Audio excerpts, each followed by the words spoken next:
नमस्कार। ये एक डॉक्टर की कुंडली है। आज ये दूसरा भाग है। इसका पहला भाग मैं एक दिन पहले दे चुका हूं। आप वो पहला भाग इसका देख सकते हैं। 2 दिनों पहले इन्होंने केवल इतना सवाल किया था कि मेरी लाइफ में कुछ भी अच्छा नहीं चल रहा है। तो जब मैंने इनकी कुंडली देखी तो देखते ही ये समझ में आ गया था और मैंने इनसे सवाल किया था। तो जो मैंने इनसे पूछा था, कहा था, वो इन्होंने बताया कि हाँ, आप ठीक कह रहे हैं। इन्हें 8 जुलाई 2022 को सरकारी नौकरी मिली है, जिसका प्रिडिक्शन मैंने इन्हें मार्च में किया था। और अब दूसरी समस्या ये लेकर आए थे, स्वास्थ्य से संबंधित। तो चलिए हम इनके स्वास्थ्य से संबंधित समस्या क्या है वो देखते हैं। इनकी कुंडली में और कहीं भी कुछ भी बुरा नहीं दिखाई पड़ता है। केवल एक भाव है, पंचम भाव, जहां पर ये 4 ग्रह एकत्रित हो गए हैं और उनमें से 2 ग्रह, 3 ग्रह क्रूर ग्रह हैं। तो जहां भी, जिस भाव में भी 2 या 2 से अधिक क्रूर एवं पापी ग्रह स्थित हों अथवा देखते हों, तो निश्चित रूप से आपको सावधान हो जाना चाहिए। तो जब इन्होंने मुझसे ये सवाल किया कि मेरी लाइफ में कुछ भी अच्छा नहीं चल रहा है, तो मेरा ध्यान पंचम भाव पर गया और मैंने इनसे पूछा कि आपके ब्रेन में, दिमाग में, किसी नस में कोई प्रॉब्लम हो सकती है। तो इन्होंने स्वीकार किया कि हाँ, आप ठीक कह रहे हैं, मुझे ब्रेन की कोई नस कहीं दब रही है, उसमें कोई समस्या है, जिसकी वजह से राइट हैंड का जो शरीर है उसमें लकवा जैसी समस्या बीच बीच में आ रही है और दिमाग में बहुत ज्यादा तनाव रहता है, टेंशन होता है, सिर दर्द होता है। ब्रेन का भाव, मस्तिष्क का भाव पंचम भाव है। हम लग्न भी देखते हैं क्योंकि लग्न सिर का भाव है, लेकिन ये फिजिकल हेड का भाव है जो लग्न भाव है। यानी जैसे दिमाग में, सिर में चोट लगना या ऐसी कोई समस्याएं हैं तो हमें लग्न देखना होता है। हालांकि ब्रेन के बारे में भी हमें लग्न देखना चाहिए क्योंकि वो सिर का भाव है, लेकिन ब्रेन का, मस्तिष्क का भाव पंचम भाव है। ये बुद्धि और विवेक का भाव भी है। तो यदि ब्रेन में कोई समस्या आती है तो स्वाभाविक सी बात है कि बुद्धि और विवेक में असर पड़ेगा। तो जब इन्होंने मुझसे सवाल किया, 2 दिन पहले की बात है, तो शनि में शुक्र की अंतर्दशा चल रही है। शनि की महादशा और शुक्र की अंतर्दशा। शनि दशमेश एकादशेश तो है, इस कुंडली का एक क्रूर ग्रह है। दशमेश होकर ये तटस्थ तो हो जाता है, अपनी क्रूरता को त्याग देता है, लेकिन पुनः एकादश भाव का स्वामी होने के कारण पुनः क्रूर हो जाता है। क्योंकि एकादश भाव त्रिशदाय भावों में सबसे ज्यादा क्रूर एवं पापी भाव है। त्रिशदाय भाव 3, 6, 11 इन भावों को कहा जाता है। यानी त्रिषष्ठ आय, इन शब्दों को मिलाकर बना है त्रिशदाय। तो यहां एकादश भाव सबसे ज्यादा क्रूर एवं पापी भाव है और इसलिए ये शनि मेष लग्न की कुंडली के लिए एक क्रूर और पापी ग्रह है।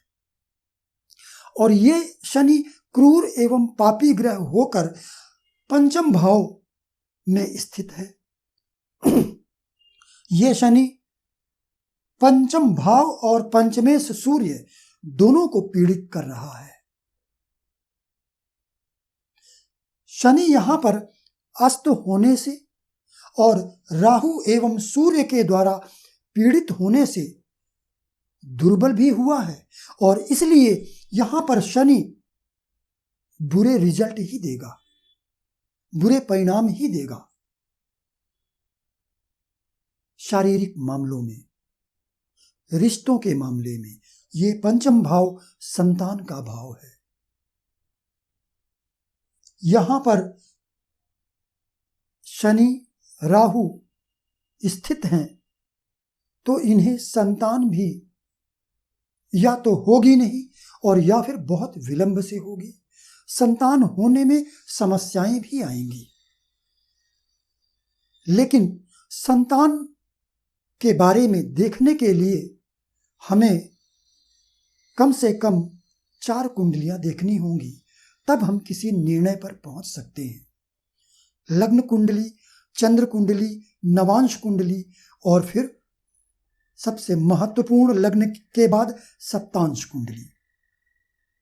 और इनकी ही नहीं, इनके पत्नी की भी कुंडली देखनी होगी। तो ये पंचम भाव मस्तिष्क का भाव है,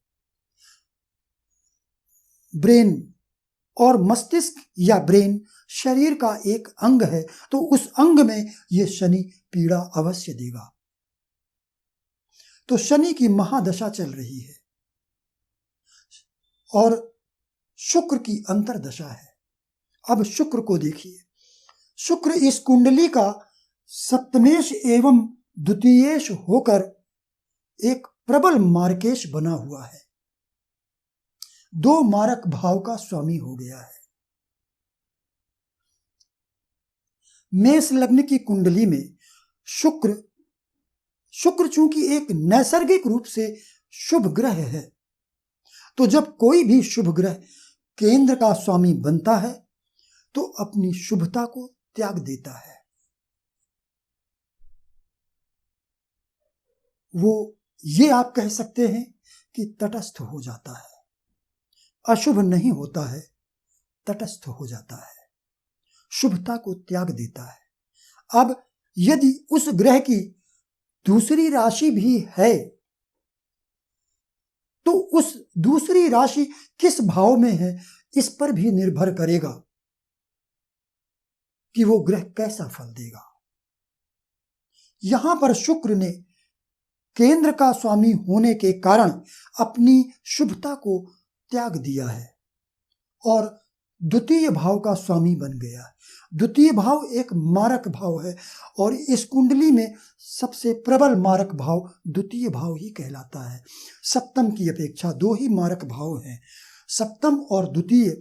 तो सप्तम केंद्र भाव होने के कारण इतना प्रबल मारक नहीं होता है, क्योंकि कुछ न कुछ केंद्र की शुभता भी होती है इसमें।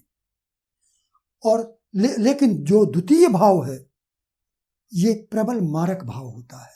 तो 2 मारक भाव का स्वामी होने के कारण ये शुक्र प्रबल मार्केश है इस कुंडली का, और फिर ये शुक्र पंचम भाव में दुर्बल भी हो गया है अस्त होने के कारण। ये शुक्र सूर्य, शनि, राहु 3 क्रूर ग्रहों के कारण पीड़ित भी है, बहुत बुरी तरह पीड़ित है। तो ये शुक्र बहुत बुरे परिणाम देगा। क्या परिणाम देगा? शुक्र पंचम भाव में स्थित है तो सबसे पहले ये पंचम भाव के लिए बुरा परिणाम देगा। इसके बाद ये सप्तम भाव का स्वामी है तो सप्तम भाव से संबंधित बुरे परिणाम देगा। द्वितीय भाव का स्वामी है तो द्वितीय भाव से संबंधित बुरे परिणाम देगा। सप्तम भाव जीवन साथी का है, बिजनेस में पार्टनरशिप का है। द्वितीय भाव कुटुंब का भाव है। इसके अलावा शुक्र एकादश भाव का भी परिणाम देगा, क्योंकि एकादश भाव को देख रहा है। तो कोई भी ग्रह जहां स्थित होता है उसका जिन भावों का स्वामी होता है उन भावों का, जिन भावों पर उसकी दृष्टि होती है उस भाव का फल देता है। तो शुक्र पंचम भाव में स्थित है तो पंचम भाव का भी फल देगा। सप्तम भाव पीड़ित नहीं है, केवल शनि की दृष्टि है। तो केवल एक शनि की दृष्टि होने के कारण यहां पर कोई गंभीर बात नहीं है। हालांकि फिर भी कुछ दोष तो है। वैवाहिक जीवन में लड़ाई झगड़े करवाएगा ये शनि, लेकिन अन्य किसी भी क्रूर ग्रह की दृष्टि नहीं है। और यहां पर शुभ चंद्रमा स्थित है, क्योंकि चंद्रमा शुक्ल पक्ष का है। द्वितीय भाव में भी किसी भी ग्रह शनि की दृष्टि द्वितीय भाव पर पड़ रही है जो कुटुंब भाव का स्वामी है। इसके भी वही अर्थ होंगे जो मैंने अभी सप्तम भाव के बताए, क्योंकि सप्तमेश और द्वितीयेश एक ही ग्रह शुक्र है, दोनों पर शनि की दृष्टि पड़ रही है और शुक्र भी पीड़ित है। तो कुटुंब में कलह करवाएगा, पत्नी से लड़ाई झगड़े करवाएगा। यहां पंचम भाव बहुत बुरी तरह पीड़ित है, तो अभी ये पंचम भाव का ही फल करेगा, क्योंकि इस समय सूर्य की प्रत्यंतर दशा चल रही है। सूर्य पंचम भाव का स्वामी है, पंचम भाव में ही स्थित है, लेकिन शनि एवं राहु के द्वारा पीड़ित है। और पंचम भाव भी पीड़ित है, पंचमेश भी पीड़ित हो गया। शुक्र तो बहुत बुरी तरह पीड़ित है, तीन तीन ग्रहों के द्वारा पीड़ित है। तो ये शुक्र निश्चित रूप से बुरे रिजल्ट देगा। और चूंकि ये पंचम भाव है तो पंचम भाव से संबंधित रिजल्ट देगा। पंचम भाव ब्रेन का भाव है, दिमाग का भाव है, बुद्धि का भाव है, विवेक का भाव है। तो इनसे संबंधित दुष्परिणाम देगा। अब शनि को देखिए जरा, क्या परिणाम देगा। इस बात को समझने के लिए हमें चारों ग्रहों को देखना होगा। सूर्य तो चूंकि अपने भाव में है, सूर्य तो इसका नुकसान नहीं करेगा अपने ही भाव का, तो सूर्य को छोड़ना होगा। शेष तीन ग्रह हैं। सूर्य की वजह से केवल यह पता लगता है कि दिमाग में या ब्रेन में कोई समस्या है, क्योंकि पंचम भाव और पंचमेश पीड़ित है।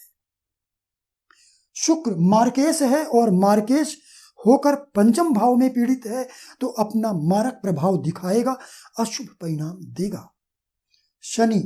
शनि पर आइए।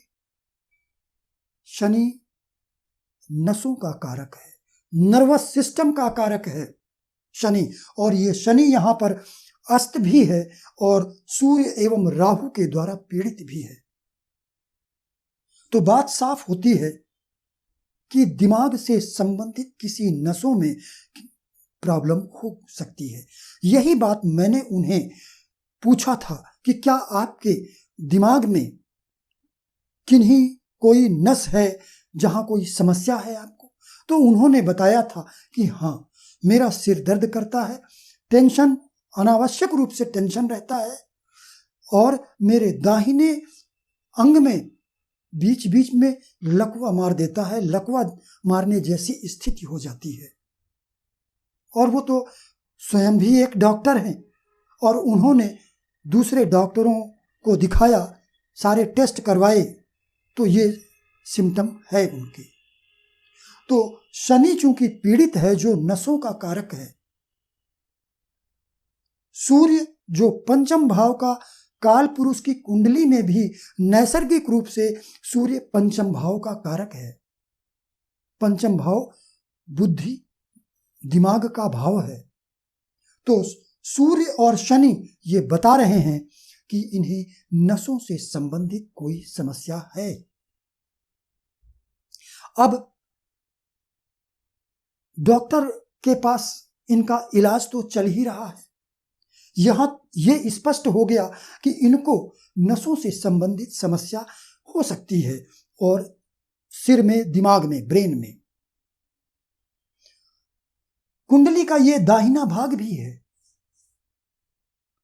और बायां भाग ये है। तो समस्या तो समझ में आ गई। अब इनका सवाल ये था, समस्या के लिए तो ये डॉक्टर के पास गए थे, मेरे पास नहीं आए थे। इन्होंने मुझसे तो ये जानना चाहा था कि मैं इस समस्या से निजात कब पाऊंगा। तो अब देखिए, इस समय तो सूर्य की प्रत्यंतर दशा चल रही है। सूर्य बुरी तरह पीड़ित है, कोई संभावना नहीं है। और सूर्य ही नहीं, चूंकि अंतरदशानाथ शुक्र ही बहुत बुरी कंडीशन में है, तो फिर हमें प्रत्यंतर दशा देखने की जरूरत ही नहीं है, क्योंकि शुक्र बहुत बुरी तरह पीड़ित है और ये मार्केश भी है। तो जब तक शुक्र की अंतरदशा रहेगी, तब तक इन्हें राहत नहीं मिलेगी। सूर्य के बाद चंद्रमा की प्रत्यंतर दशा आएगी तो इन्हें थोड़ी राहत मिल सकती है, क्योंकि चंद्रमा केवल शनि की दृष्टि इस पर है।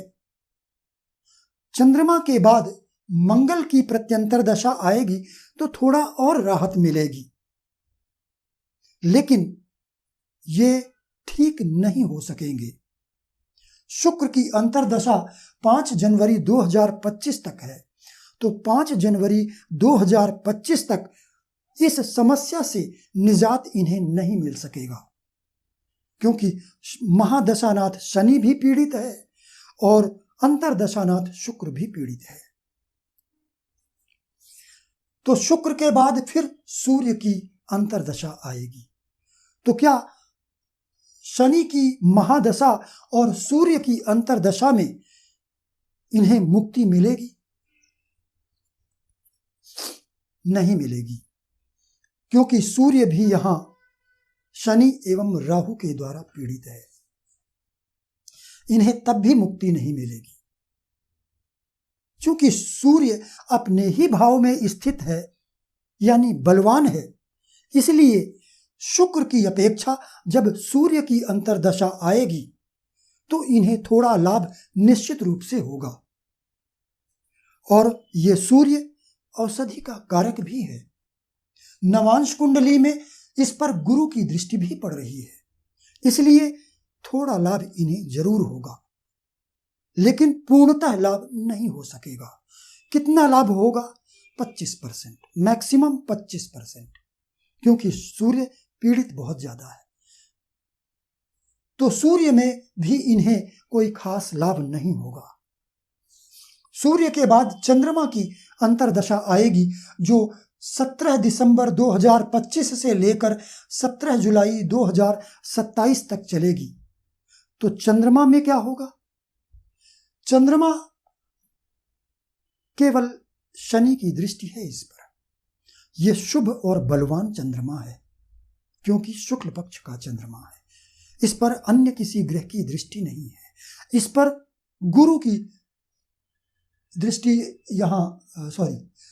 नवांश कुंडली में गुरु की दृष्टि इस पर पड़ रही है। तो चंद्रमा चूंकि पीड़ित नहीं है ज्यादा और शुभ चंद्रमा है, बलवान है, इसलिए चंद्रमा की अंतरदशा में इन्हें लाभ होगा। लेकिन कितना लाभ होगा? क्या पूर्णतः स्वस्थ हो जाएंगे? नहीं, इन्हें 75% तक इन्हें लाभ हो जाएगा।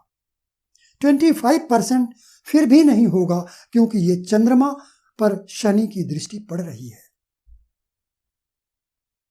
तो फिर भी कुछ न कुछ रह जाएगा। चंद्रमा के बाद फिर मंगल की अंतर्दशा आएगी। मंगल इस कुंडली का लग्नेश है और तृतीय भाव में बलवान होकर स्थित है। इस मंगल पर किसी भी क्रूर या पापी ग्रह की दृष्टि नहीं है और नवांश कुंडली में भी ये मंगल गुरु के साथ स्थित है। तो जब मंगल की अंतर्दशा आएगी तो इन्हें पूर्णतः इस समस्या से छुटकारा मिल जाएगा। कहने का अर्थ यह है, शुक्र में तो अभी कोई राहत, विशेष राहत मिलने की उम्मीद नहीं है। बीच बीच में प्रत्यंतर दशा जो 2 महीने 4 महीने की आती हैं, यदि जब अच्छे ग्रहों की प्रत्यंतर दशा होगी तो उस समय ये थोड़ी राहत महसूस करेंगे। फिर जब किसी बुरे ग्रह की प्रत्यंतर दशा आ जाएगी तो फिर समस्या का सामना करना होगा, तब तक जब तक कि शुक्र की अंतर्दशा का अवसान नहीं होता है। शुक्र की अंतर्दशा समाप्त नहीं होती है। शुक्र की अंतर्दशा में इन्हें राहत मिलने की उम्मीद नहीं है। सूर्य की अंतर्दशा जब आएगी तो इन्हें 25% ही राहत मिल पाएगी। चंद्रमा में फिर 50% और फायदा होगा, यानी टोटल 75% चंद्रमा की अंतर्दशा में इन्हें फायदा हो जाएगा। फिर मंगल की जब अंतर्दशा शुरू होगी तब ये पूर्णतः स्वस्थ हो जाएंगे। तो आज के लिए बस इतना ही। मेरे चैनल देखने के लिए सब्सक्राइब करें, लाइक करें और नोटिफिकेशन की बटन को दबाएं ताकि आपको मेरे समय पर वीडियो की नोटिफिकेशन आपको मिल सके। नमस्कार।